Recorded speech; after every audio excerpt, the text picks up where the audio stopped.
Bonjour à tous.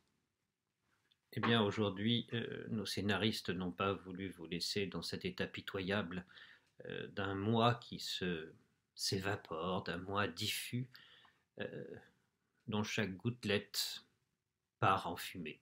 Bon, l'image n'est pas très jolie, je l'avoue.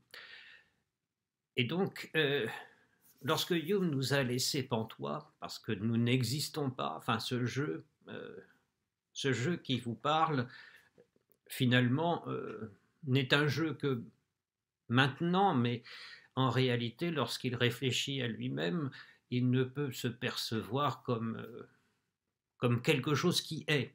On se souvient que ce moi est en réalité une fiction. Voilà, donc nous n'existons pas.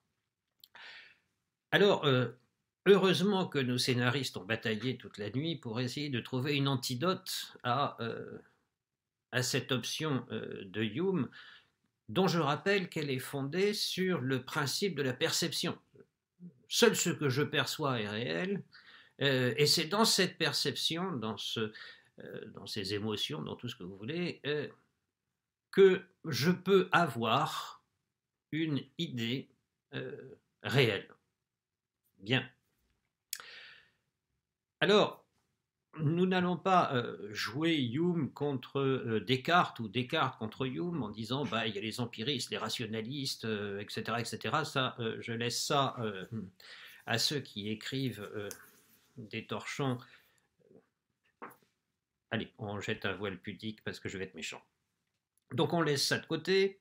Ça, c'est de l'école philosophique à 3 sous la ligne. On va essayer de reprendre Saint-Augustin. Alors pourquoi on reprend Saint-Augustin? Eh bien parce que on se souvient que Saint-Augustin a posé le doute, et à partir du doute, eh bien, le fait de l'existence. Et j'avais insisté sur ce caractère chimiquement pur, pourrait-on dire, de l'affirmation d'Augustin sur l'existence. Il ne s'occupe pas de savoir ce qui existe, ce qui n'existe pas, quoi existe, est-ce que c'est moi, ou etc. Il ne s'en occupe pas. Et maintenant, on va comprendre pourquoi il refuse de s'en occuper. Eh bien, tout simplement parce que ce qu'il y a de capital dans la vision d'Augustin, c'est le refus total, mais vraiment total, qu'il y ait une espèce de suppôt, de quelque chose qui se tient dessous. Vous vous souvenez de l'hypokaimenon d'Aristote, du subjectum de saint Thomas, c'est-à-dire une réalité qu'on va appeler le moi, la conscience, ce que vous voulez, une réalité qui viendrait par-dessous soutenir cette complémentarité difficile entre l'âme et le corps. Eh bien ça, c'est ce que saint Augustin refuse. Alors, c'est une tradition inaugurée par saint Augustin qui va avoir bien du mal à se frayer un chemin dans l'histoire de la philosophie. Pourquoi? Parce que c'est une vision un peu compliquée. Alors compliquée, non pas dans les termes, mais compliquée dans la mesure où elle est excessivement exigeante. Alors, je vous ai mis un texte dans OneNote. Tim refuse absolument d'accueillir ce que je raconte ou ce que je peux écrire, donc voilà, c'est comme ça. Il y a une espèce comment dirais-je, de ségrégation timsienne par rapport à mon travail. Tant pis, vous regardez sur OneNote. Donc j'ai posté hier soir le texte de Saint-Augustin qu'on va voir aujourd'hui. Je vous convie à le lire, bien évidemment, avant d'entrer plus avant dans cette vidéo. Et ce texte se trouve à la fin du chapitre 10 du traité sur la Trinité de Saint-Augustin, quelques pages à peine après le précédent texte que je vous ai communiqué sur le doute. Alors, qu'y a-t-il dans ce texte? Eh bien, il y a d'abord l'usage d'un terme, mens, pour signifier, on va dire l'âme, mais âme en latin c'est anima. Pourquoi saint Augustin n'utilise-t-il pas le terme générique anima? Eh bien tout simplement parce que il va remarquer, alors ça c'est ailleurs, il va remarquer que anima, d'une certaine manière, c'est le principe vital d'un être. Lorsqu'Aristote distingue l'âme et le corps, et qu'il dit de l'âme quelle est la forme d'un corps, on pourrait traduire non pas par âme, au sens psychologique si vous voulez, mais on pourrait traduire par principe vital. Bon, le problème c'est que principe vital, il y a des copyrights, c'est Bergson. Donc c'est compliqué de traduire par principe vital.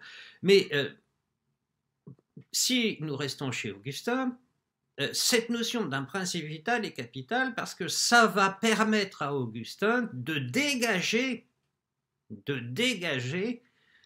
quelque chose qu'on appelle la mens. Malheureusement, dans le texte, enfin je l'ai traduit par âme par défaut, parce que je ne vois pas comment on peut traduire ça, mais cette réalité n'est pas le principe vital, c'est-à-dire le principe de cohésion d'un corps, le principe d'unité d'un être, comme chez Aristote. Ça, c'est le premier point. Deuxième point, alors là c'est technique, mais on va aller très vite. Traditionnellement, on distingue dans l'esprit humain, mens, esprit humain, pourquoi pas. On distingue dans l'esprit humain trois choses, la mémoire, la volonté et l'intelligence. Alors attention, volonté et intelligence, c'est pas du tout la même chose. Si j'utilise les termes de Descartes que vous commencez à maîtriser, la volonté, ça va relever de tout ce qui est l'amour, la charité, caritas en latin, de tout ce qui est, comment dirais-je, l'acte libre, ça c'est très important, donc volonté et liberté, volonté et liberté et charité sont une espèce de bloc, et puis l'intelligentsia, l'intelligence, c'est tout ce qui va me rapporter au monde d'une manière connaissante. Voilà. Lorsque je me rapporte au monde selon la liberté, je ne m'y rapporte pas selon la connaissance. Sauf que là, je suis en train de vous dire quelque chose que saint Augustin ne veut pas dire, justement. Et c'est pour ça que c'est compliqué. Quelle est la position d'Augustin? Eh bien, la position d'Augustin, ça commence avec la mémoire. Augustin distingue dans la mémoire l'objet de la mémoire et la mémoire elle-même. C'est-à-dire que lorsque je me souviens, enfin, lorsque la mémoire a un objet, ce que j'ai fait hier soir par exemple, m'amuser avec un texte de saint Augustin, ça c'est un objet, mais la mémoire a aussi rapport à elle-même. Ça veut dire quoi? Ça veut dire que la mémoire sait qu'elle se souvient. Et là, saint Augustin va poser le caractère réflexif, mais, et c'est là, encore une fois, c'est là que c'est assez compliqué. Ce caractère réflexif ne renvoie pas à quelque chose d'autre. Ce fameux sujet, ce fameux hypokeimenon, ce fameux subjectum, ne renvoie pas à quelque chose d'autre que la mémoire, l'intelligence, la volonté. Alors ça, c'est extrêmement fondamental. Ça veut dire quoi? Eh bien, ça veut dire simplement que il n'y a pas une instance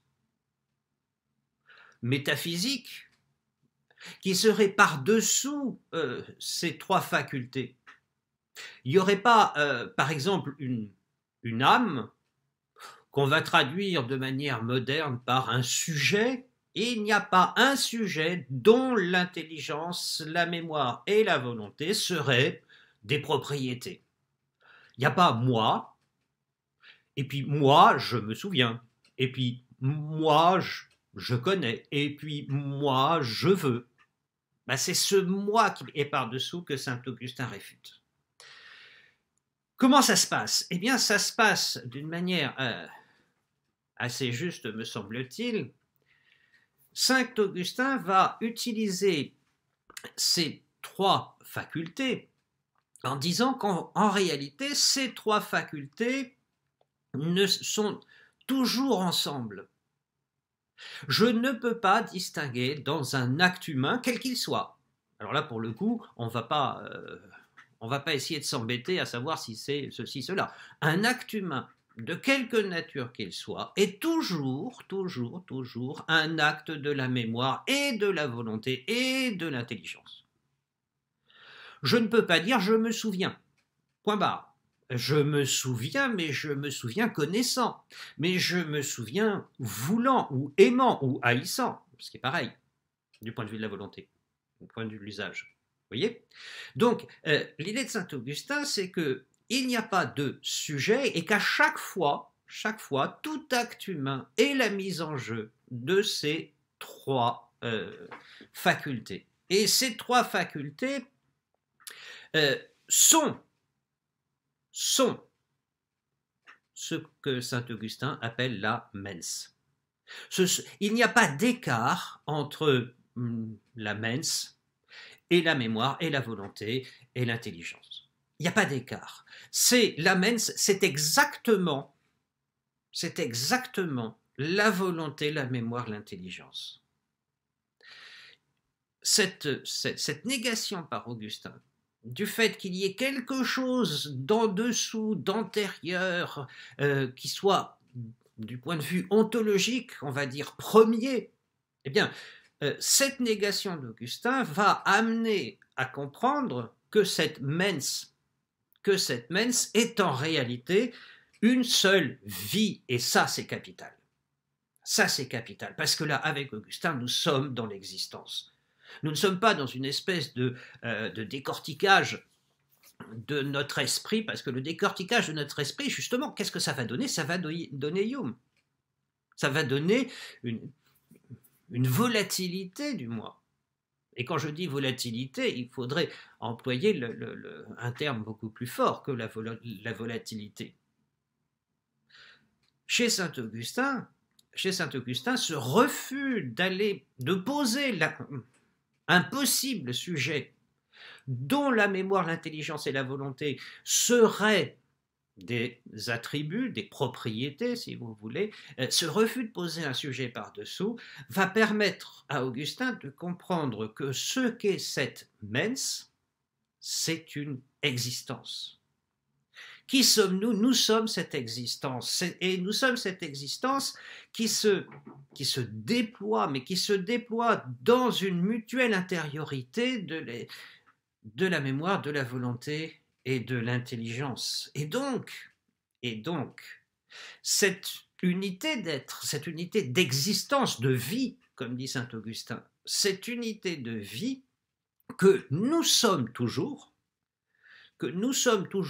dans cette circulation, on va dire, de la mémoire, de l'intelligence et de la volonté, où mémoire, volonté et intelligence sont toujours l'une dans l'autre, enfin les unes dans les autres, eh bien, il y a quelque chose qui va se produire par, j'allais dire, pas par-dessous, justement. Mais ce qu'est cette vie, eh bien, d'une certaine manière, c'est la présence à soi. C'est la présence à soi de soi-même. Et quand je dis présence à soi de soi-même, je ne dis pas présence à soi d'un sujet qui se perçoit comme sujet. Hume a détruit l'hypothèse. Je dis présence à soi, Augustin dit présence à soi de la totalité de ce que je suis.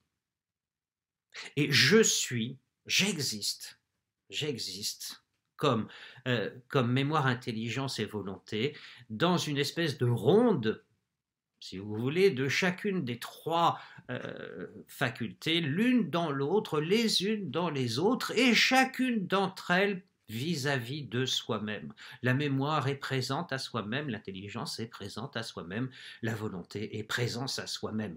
Et l'aspect réflexif de ce que l'on appellera la conscience avec Locke, l'aspect réflexif, à savoir le fait que je me sais connaissant, en fait cet aspect réflexif, Augustin va l'analyser de manière extrêmement fine en disant que cet aspect réflexif, ce n'est pas l'intelligence qui se comprend, qui se connaît en connaissant, mais cet aspect réflexif, il est assumé totalement dans le jeu des trois puissances de la mens, pardon. Alors, oui, c'est peut-être un peu compliqué. Qu'est-ce qu'il y a derrière? Qu'est-ce qu'il y a derrière cette idée d'Augustin? Eh bien, il y a derrière le fait que, précisément, la question de la conscience, de la mens, la question de la réflexivité, finalement, est une fausse question.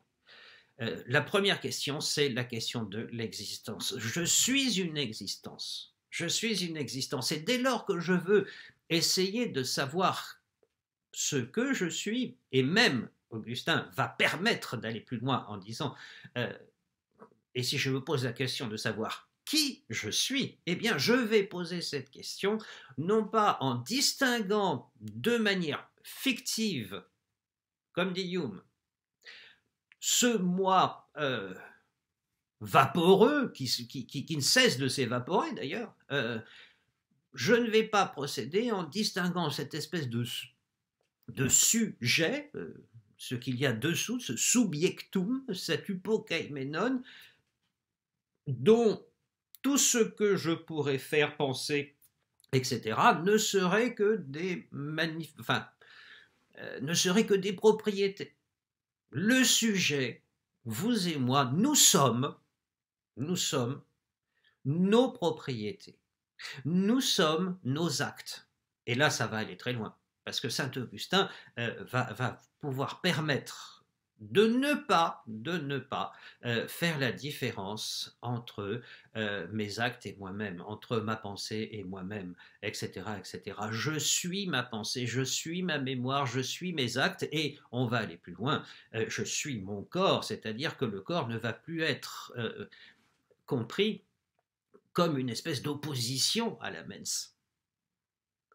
Si je dis mon corps, c'est que je vais l'opposer à ce moi à qui le corps appartient. Eh ben ça, c'est pas possible. Ça n'est plus possible avec saint Augustin.